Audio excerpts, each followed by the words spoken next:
But let's be clear what we're describing first, because it's important. This is about people who found themselves, because of this conflict, engaged in a way that they shouldn't be. And we want to reintegrate them back into the communities to which they genuinely belong. And that's the group of people we're describing. So the EU is keen to support the Afghanistan government in doing that. And I've said at the conference we will look to find resources, but we want to see the detail of that too. Isn't it just a way of bribing the Taliban?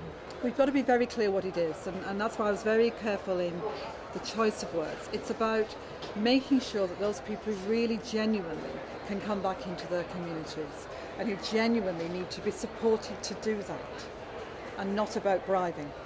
But this is about jobs and maybe giving land to build a farm on it. What type of jobs? Because there aren't any jobs at the moment. Well, you know, you raise a very important point, which is about the broader issues we've been discussing at the conference too, which is how do we support the development of Afghanistan broadly. And that for the European Union is very important, for me very important, in my role of bringing together all of our civilian support. So we're looking at institution building, we're looking at the rule of law, we're looking at how we can actually help the government, led of course by the government with the people, to make sure that we are able to develop the economy, and that will provide the jobs. It's very important for people to feel that stake in the future in their own country.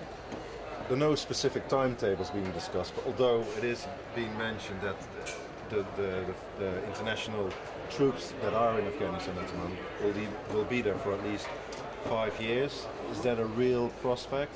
They're not talking about timescales. What we're talking about is making sure we get jobs done. And I think all of us looking at how this conference takes us forward into the next phase with Afghanistan, it's a real opportunity to develop for the longer term with Afghanistan. And that means supporting, as I said, the economy, but also making sure we deal with issues of security and able to hand over the security issues to the Afghan government.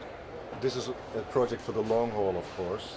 However, the public support for the mission in Afghanistan is diminishing. You see that in many countries.